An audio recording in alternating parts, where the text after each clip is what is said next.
Some of the biggest moments in U.S. history didn't happen on battlefields or in government buildings, but in the middle of extreme weather. Now at 5:30, meteorologist Evan Stewart looks back at one of the deadliest storms on record and how it changed the way we warn people about hurricanes.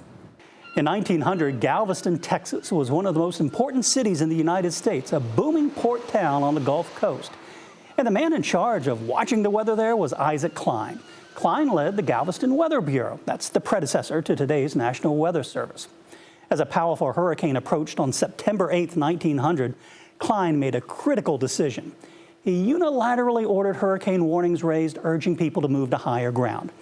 And this was against Weather Bureau policy, which required authorization from the central office in Washington, D.C. And Cline later estimated that that decision saved thousands of lives. But the storm was still catastrophic.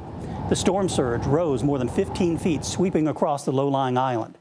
Entire neighborhoods were destroyed, and an estimated 6,000 to 8,000 people were killed, making it the deadliest natural disaster in U.S. history.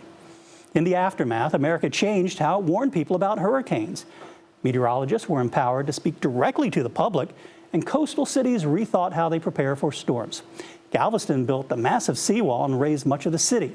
And every hurricane warning issued today traces back to lessons learned here when one meteorologist chose action over protocol.